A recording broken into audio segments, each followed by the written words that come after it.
Pagbaba ko ng building kahapon ng mga 5:30 ng umaga kasi 6 AM nga ang pasok ko, grabe medyo may kalakasan na pala ang ulan at di ako makatawid sa kabilang side kasi madami na ang tubig ulan sa may bungad ng exit ng parking ng building. Kaya nung nakakuha na ako ng taxi, buti medyo umatras ng konti si kuya para di ako mabasa ng ulan.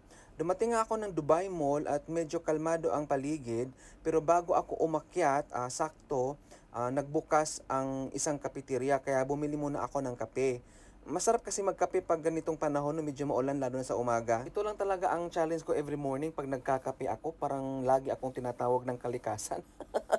Lagi akong naiihi. Since wala kaming washroom sa canteen kasi under renovation yung canteen saka yung CR, so lumabas muna ako saglit at doon ako sa hotel nag CR o sosyal. Kala ko nagkamali ako ng pasok kasi pagbukas ko ng pinto, ito kasing bumungad sa akin, kala ko sala kasi may pa-lampshade pa sila at console table with salamin at may isang chairs pa. Makalipas nga ng mga ilang oras sa pag-aayos ng shop, so nag-break na kami at ito nga ang bumungad sa amin sa likuran. Grabe, may tubig ulan na pala sa likod at muntik pa akong nasalay dyan. Grabe takot ko ba? Oh.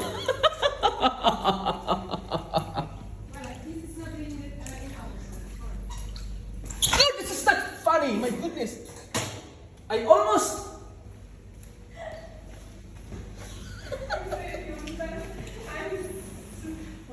So nag-Waitrose kami, hindi kami nag-food court. Masarap kasi dito sa Waitrose pag morning, pag breakfast kasi fresh yung mga vegetables nila. Pero after break, bumalik kami agad sa shop kasi may mga pending works pa kami. Pero pagkatapos kong gawin yung pending ko, sabi ng namin is senior is mag-ano na daw, pwede na daw kaming umuwi. So pinauwi kami. So dali-dali ako nag-punch out no. Pero bago ako umuwi, dumaan muna ako dito sa may aquarium na side. So piling turista ako ngayon no. Gusto ko kasing pumunta doon sa sa may fountain, sa may Burj Khalifa view kasi gusto kong makita kung anong itsura ng area pag ganitong panahon yung medyo maulan. Oh, see? So ganyan siya. So ganyan yung view niya pag maulan. See? Ang ganda oh.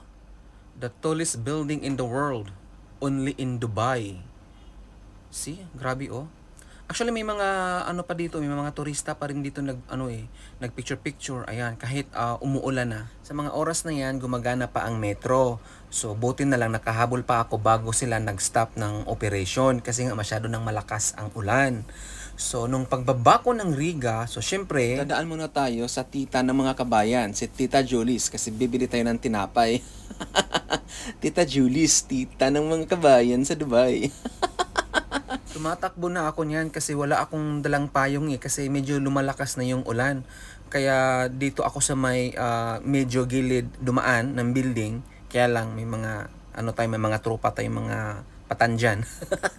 So hindi ako makasingit masyado. Kaya talagang nababasa talaga ako.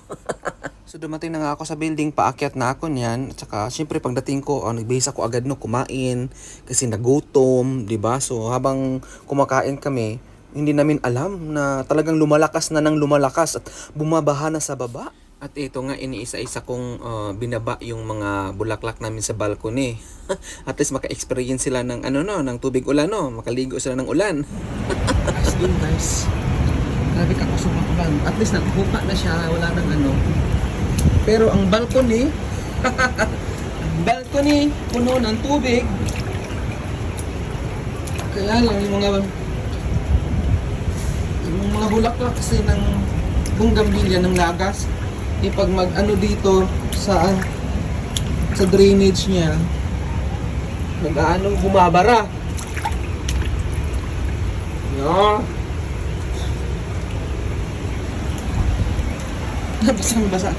Basang-basa ako.